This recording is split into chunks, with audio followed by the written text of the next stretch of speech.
역사상 가장 평화롭고 막 번영했던 그 완벽한 황금기를 한번 상상해 보시죠. 구약 성경에서 가장 화려한 시대라고 할 수 있겠네요. 맞아요. 오늘 우리가 이 깊은 문헌 탐구에서 파헤칠 주인공, 바로 솔로몬 왕의 시대가 딱 그렇습니다. 전 세계의 왕들이 솔로몬의 지혜를 들으려고 막 줄을 섰잖아요. 그러니까요. 그 유명한 스바 여왕도 낙타에 엄청난 금이랑 향료를 잔뜩 싣고 찾아왔고 예루살렘 거리에는 은이 마치 굴러다니는 돌멩이처럼 흔했다고 하거든요. 진짜 겉으로 보기엔 완벽한 블록버스터급 해피엔딩이죠. 네, 최고조의 전성기죠. 하지만 지금 이 방송을 듣고 계신 여러분께 제가 완전히 결이 다른 질문을 하나 던져보겠습니다. 오, 어떤 질문이죠? 만약 이 세상에서 가장 지혜롭다던 그 훌륭한 왕이 사실은 자신의 조상들이 목숨을 걸고 탈출했던 그 끔찍한 전체주의 노예 국가를 예루살렘 한복판에 똑같이 재건하고 있었다면 어떨까요? 와, 아주 묵직한 도발이네요. 사실 엄청 충격적인 이야기잖아요. 그렇죠. 하지만 오늘 우리가 살펴볼 열왕기상 1장부터 11장까지의 텍스트, 그리고 이걸 해부한 다양한 학술 자료들을 쫙 펼쳐보면요. 그 도발이 곧 역사적 사실이었음을 알게 됩니다. 맞습니다. 성경 저자가 이 모든 화려함 뒤에 엄청난 반전을 숨겨놨거든요. 네, 우리가 흔히 놓치는 지점이 하나 있는데요. 이 성경 텍스트를 기록하고 편집한 사람들, 그러니까 학계에서 흔히 신명기 역사관을 가진 저자들이라고 부르는 사람들이 이 글을 쓴 시점입니다. 아, 그 시점이 언젠가요? 솔로몬이 막 잘 나가던 때가 아니잖아요. 전혀 아니죠. 이들은 솔로몬 시대의 영광을 찬양하려고 이 글을 쓴 게 아닙니다. 훗날 나라가 완전히 멸망하고 바빌론의 포로로 끌려가서 처참한 실패를 맛본 상태에서 쓴 거예요. 뼈아픈 반성문 같은 거군요. 정확해요. 도대체 우리의 위대한 왕국이 어디서부터 썩어 들어가기 시작했는가, 이거 뼈저리게 역추적하면서 일종의 국가 부검 보고서를 작성하고 있었던 겁니다. 아, 국가 부검 보고서. 여러분 이거 봐요. 바로 이겁니다. 이 텍스트는 단순한 위인전이 아니라 아주 치밀하게 계획된 비극이에요. 맞습니다. 성경을 막 파편적인 교리나 지루한 옛날 역사책으로 읽는 게 아니라 예수님께로 이끄는 하나의 통일된 이야기로 읽어낼 때 우리가 얼마나 가슴 뛰는 지적 쾌감을 얻게 되는지 오늘 철저하게 파헤쳐 보겠습니다. 네, 정말 기대되네요. 자, 이 거대한 미스테리를 풀기 위해서 우리는 먼저 솔로몬 영광의 최고 정점이자 당시 모든 부와 기술이 집약된 건축물, 바로 성전의 내부로 들어가 봐야 합니다. 성전문을 열고 안으로 들어갔다고 한번 상상해 보시죠. 바닥부터 천장까지 모든 게 다 순금이에요. 그런데 단순한 금 장식이 아니거든요. 그냥 번쩍번쩍한 게 아니죠. 맞아요. 그 성전 벽면 전체에 거대한 그룹 천사들, 종려나무, 막 활짝 핀 꽃, 그리고 과일나무 형상들이 엄청 입체적으로 새겨져 있단 말이에요. 여러분 이거 정말 놀랍지 않나요? 네, 진짜 화려하죠. 여기서 고건이나 매틴과 같은 고대 근동 학자들의 문학적이고 도상학적인 분석이 아주 빛을 발합니다. 아, 도상학. 그러니까 이미지에 담긴 상징을 분석하는 거잖아요. 그렇죠. 고대인들에게 성전은 단순히 제사를 지내는 종교 건물이 아니었어요. 그건 우주의 축소판이었습니다. 우주의 축소판. 학자들은 솔로몬 성전 내부의 장식들이 창세기 2장에 나오는 에덴 동산을 의도적으로 아주 완벽하게 재현하고 있다고 분석합니다. 와, 에덴 동산이요. 그러니까 인간이 타락하기 전에 그 완벽한 낙원 말이죠. 맞습니다. 창세기에서 아담과 하와가 쫓겨난 후에 에덴의 동쪽 길을 불타는 검을 들고 지켰던 존재가 누구였죠? 거대한 날개를 가진 그룹 천사들이었죠. 정확해요. 그런데 솔로몬의 성전 지성소, 그러니까 하나님의 임재가 머무는 가장 거룩한 곳을 거대한 두 날개로 덮으면서 지키고 있는 존재 역시 그룹 천사들입니다. 맙소사 여러분, 이 부분을 한번 곰곰이 생각해 보세요. 솔로몬은 지금 예루살렘 한복판에 하늘과 땅이 만나는 새로운 에덴을 건축한 겁니다. 네, 완벽한 재현이죠. 게다가 솔로몬이 왕위에 오를 때 하나님께 구했던 그 유명한 기도 있잖아요. 선악을 분별하는 듣는 마음을 주시옵소서. 네, 지혜를 구한 그 유명한 장면.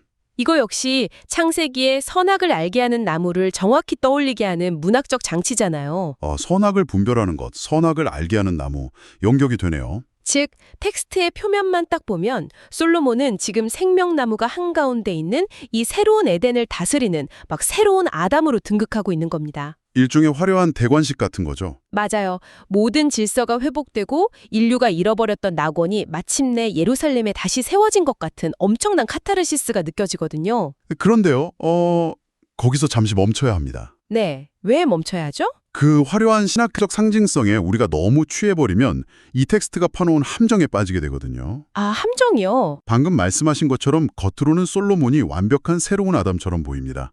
하지만 에덴을 이 지상의 현실로 구현하는 일, 그러니까 수천 톤의 순궁과 백향목을 막 쏟아부어서 거대한 제국을 건설하는 일은 결코 신학적인 상상만으로 이루어지지 않아요. 그렇죠.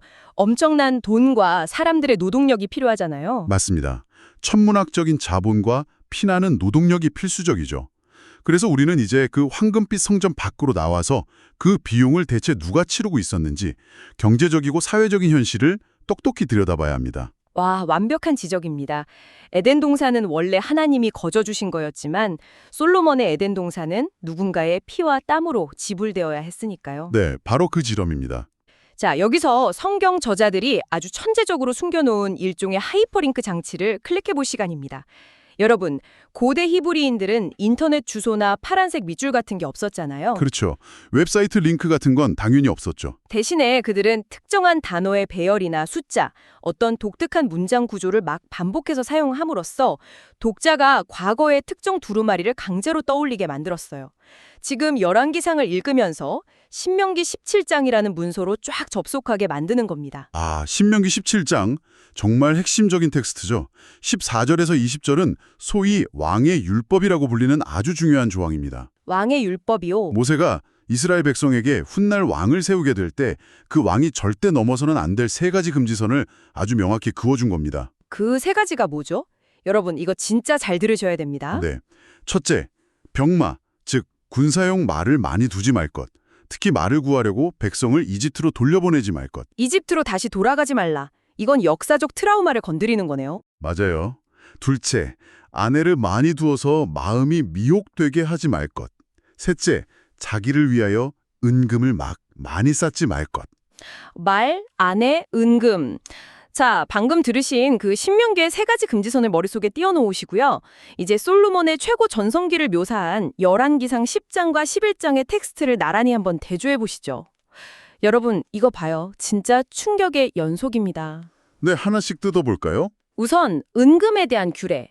열왕기상 10장을 보면요. 솔로몬이 한 해에 걷어들인 세입금의 무게가 아주 정확히 666달란트라고 기록되어 있습니다. 666달란트요? 약 22톤이 넘는 정말 어마어마한 양이죠. 22톤이요. 성경에서 666이라는 숫자가 상징하는 억압적이고 막 폭력적인 제국의 뉘앙스가 여기서부터 흐르고 있는 겁니다. 왕은 자기를 위해 은금을 쌓지 말라 했는데 솔로몬은 국가의 모든 부를 자신의 왕궁이랑 성전을 치장하는 데 무한정 끌어모았어요. 여기서 마빈 스위니 같은 학자들의 구문론적 분석을 보면요. 저자의 의도가 더 소름 끼치게 드러납니다. 오, 구문론적 분석이요? 열왕기 저자는 그냥 솔로몬의 부를 단순하게 나열하는 게 아니에요. 히브리어 원문을 딱 보면 신명기 17장에서 금지 명령에 사용되었던 특정한 동사들과 명사들이 열왕기상 10장에 그대로 반복돼서 등장합니다. 와, 일부러 똑같은 단어를 쓴 거네요. 네, 저자는 의도적으로 독자들에게 솔로몬이 지금 율법을 하나씩 아주 체계적으로 박살내고 있다는 것을 보여주기 위해 일종의 언어적인 지뢰를 쫙 깔아놓은 거죠. 진짜 천재적이네요. 그럼 병마에 대한 규례는 어떤가요? 솔로몬 엄청 군사력 셌잖아요. 맞습니다. 수천 대의 병거와 마병을 모았죠. 그런데 그 말들을 어디서 가져왔느냐가 문제입니다. 어디서 수입했죠? 노예 생활을 했던 이집트와는 상종도 하지 말라고 그토록 당부하셨는데 말이죠. 네, 그런데 솔로몬은 아예 왕의 상인들을 이집트에 상주시키면서 독점적으로 마차와 말을 수입합니다. 심지어 그걸 아람과 헷 족속의 왕들에게 비싼 값에 대파는 고대 근동의 거대한 무기 밀매상이 되어버린 거예요. 군사력이랑 경제력을 이집트에 완전히 종속시켜버린 거죠. 그리고 마지막 율법 위반, 열왕기상 11천에 등장하는 천명의 아내입니다. 이건 솔로몬 개인의 단순한 방종 차원이 아니에요. 1000명의 여인. 그냥 바람둥이 수준이 아니라는 거죠. 네, 고대의 결혼은 철저한 정치적, 경제적 동맹이었습니다. 솔로몬은 주변 모든 국가들과 무역협정을 막 맺으면서 그들의 공주들을 예루살렘으로 데려왔고요. 그 결과가 어땠죠? 필연적으로 그 여인들이 섬기던 모압의 그모스, 암몬의 몰록 같은 끔찍한 제국의 우상들이 예루살렘 산당에 세워졌습니다. 진짜 끔찍하네요. 그런데요, 저는 솔직히 이 세 가지 율법 위반보다 더 무서운 진실이 그 밑에 깔려 있다고 봅니다. 아까 우리가 질문했었잖아요. 그 화려한 성전과 왕궁을 짓는 천문학적인 비용, 그리고 노동력을 도대체 누가 감당했는가? 네, 가장 뼈아픈 현실이죠. 바로 이 대목에서 바룩 할펀 같은 학자들의 역사 경제적 분석이 우리의 뼈를 완전히 때립니다. 할펀 학자가 뭐라고 했나요? 할펀의 연구는 솔로몬 통치 이면에 아주 깊게 숨겨진 잔혹한 강제 노역 시스템을 해부하는데요. 히브리어로 마스라고 부르는 제도입니다. 마스, 그러니까 국가 주도의 징용 같은 거군요. 네, 솔로몬의 거대 건축 프로젝트를 위해서 이스라엘 평민들 수만 명이 벌목공으로, 짐꾼으로, 채석공으로 강제징용되었습니다. 성경 기록을 보면 3만 명을 레바논으로 보내고 도합 15만 명의 인력을 동원했다고 나오죠. 15만 명이나요? 자기 백성을요? 맞습니다. 그런데 여기서 가장 소름 끼치는 디테일은 솔로몬의 내각 명단에 등장하는 아도니람이라는 인물이에요. 그의 직책이 바로 강제 노역 감독관이었습니다. 헉, 강제 노역 감독관이요. 이스라엘 백성 위에 군림하면서 할당량을 채우라고 막 채찍질을 하는 직책이잖아요. 여러분, 창세기랑 출애굽기를 유심히 읽어온 독자라면 이 단어를 보는 순간 진짜 심장에 철렁 내려앉아야 정상입니다. 이게 무슨 장면입니까? 과거 이스라엘의 트라우마가 부활한 거죠.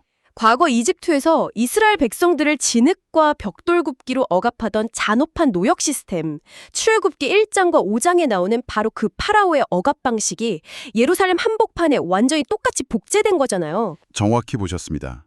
솔로몬은 이집트의 군사 시스템, 경제 모델, 그리고 가장 끔찍하게도 노동 착취 시스템까지 그대로 이스라엘에 이식해버렸어요. 와, 솔로몬이 초기 통치 시절에 이집트 파라오의 딸과 정략 결혼을 했잖아요. 그건 단순한 외교적 제스처가 아니었습니다. 그것은 이스라엘이라는 나라 자체가 시스템적으로 제2의 이집트가 되어가고 있음을 알리는 엄청나게 섬뜩한 복선이었던 셈이죠. 여러분 진짜 이 기막힌 역설이 느껴지십니까? 이스라엘은 이집트의 압제에서 야훼 하나님의 은혜로 구원받은 민족이잖아요.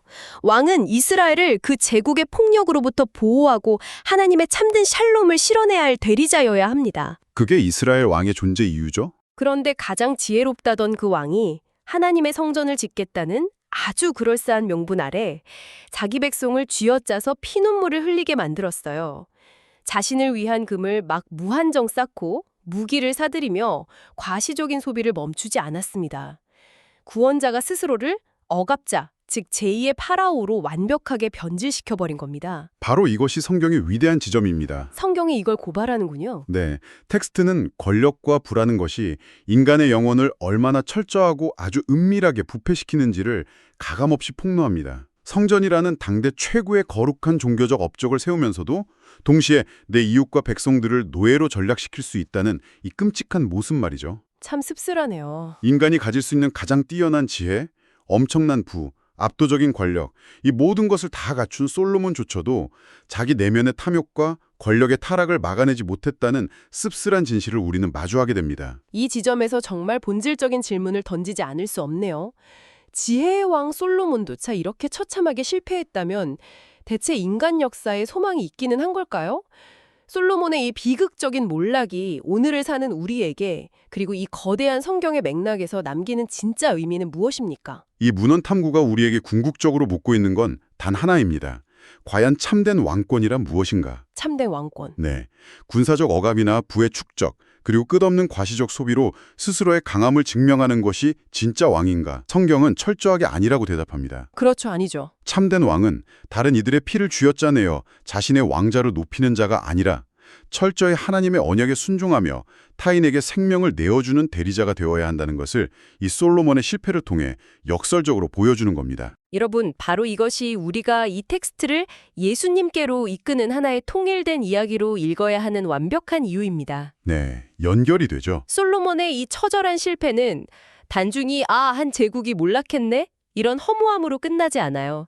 이 텅 빈 공간은 우리 마음속 깊은 곳에 거대한 갈망을 만들어냅니다. 우리에게는 무력과 금력으로 군림하는 세상의 방식과는 전혀 다른 진짜 왕이 필요하구나 하고 말이죠. 인간 제국의 뻔한 한계니까요. 이것이 인간이 만들어낸 제국의 한계라면 성경의 거대한 내러티브가 마침내 우리에게 제시하는 진짜 왕의 모습은 솔로몬과 얼마나 충격적인 대조를 이룹니까? 세상과는 철저하게 반대 방향으로 걷는 왕이죠. 이집트의 수천 대의 병거를 타는 대신 아주 초라하고 연약한 나귀 새끼를 타고 오신 분입니다. 와, 나귀 새끼를 타신 예수님? 네. 그리고 수천 명의 왕조 아내를 두어서 자신의 정치적 권력을 과시하는 대신 세상에서 가장 소외되고 버림받은 자들의 친구가 되신 분입니다. 맞습니다. 백성들에게 강제 노역의 무거운 멍에를 씌우며 채찍질하는 대신 수고하고 무거운 짐진 자들아 다 내게로 오라 하시면서 자신의 가벼운 멍에를 나누어 주신 분. 완전히 상반된 통치 방식이네요. 그리고 무엇보다 백성의 생명을 빼앗아 자신의 황금빛 성전과 왕자를 지켰던 솔로몬과 달리 십자가라는 가장 끔찍한 사형틀에서 자신의 모든 권리와 생명을 온전히 내어줌으로써 진정한 평화, 즉 참된 샬롬을 완성하신 진짜 왕. 여러분, 이분이 바로 예수 그리스도입니다. 권력을 딱 쥐고 군림하는 세상의 눈에는 그 십자가가 실패처럼 보이겠죠. 하지만 그 자기 비움이야말로 솔로몬의 화려한 제국이 결코 이룰 수 없었던 진정한 에덴 동산의 생명을 인류에게 회복시키는 궁극적인 승리였습니다. 아멘. 솔로몬의 그 군부신 군빛 성전은 결국 바빌론에 의해 다 무너져 내렸지만 스스로 찢겨서 영원한 성전이 되신 참된 왕의 모습은 이 어두운 역사적 실패를 배경으로 삼아 더욱 찬란하게 빛을 발하는 거죠. 자, 오늘 이 깊은 탐구를 마무리하면서요. 지금 이 대화에 함께하고 계신 여러분, 당신에게 아주 도발적인 질문을 하나 남기고 싶습니다. 우리의 삶을 한번 가만히 들여다보시죠. 우리는 모두 각자의 삶에서 나만의 왕국을 세우려고 막 고군분투하잖아요. 누구나 자기만의 성전을 짓고 있죠. 혹시 당신도 겉으로는 아주 종교적이고 도덕적인 화려한 성전을 짓고 있으면서 실제로는 내 주변 사람들의 희생을 당연시하고 타인을 착취하며 나만의 금과 병거를 쌓아 올리는 작은 파라오로 살아가고 있지는 않습니까? 내가 막 지혜롭고 성공적이라 믿으며 쌓아 올린 그 황금빛 성전 아래 과연 누구의 눈물과 한숨이 고여 있는지 우리는 직시해야 합니다. 우리 내면에 깊게 숨겨진 그 제국주의적 탐욕과 파라오의 본성을 정직하게 마주할 때 비로소 우리를 위해 온전히 자신을 내어주신 십자가의 참된 왕이 왜 절대적으로 필요한지 깨닫게 될 것입니다. 여러분, 겉으로 빛나는 황금의 무게, 그 세상의 힘에 절대 속지 마시길 바랍니다. 진짜 영광은 언제나 십자가라는 가장 낮고 자기 희생적인 곳에 숨겨져 있으니까요. 이 충격적이고 아름다운 대조가 당신의 일상에 깊은 파문을 일으키기를 바랍니다. 다음 시간에도 우리는 성경을 관통하는 이 위대하고 통일된 이야기의 또 다른 미스터리 속으로 깊이 뛰어들겠습니다.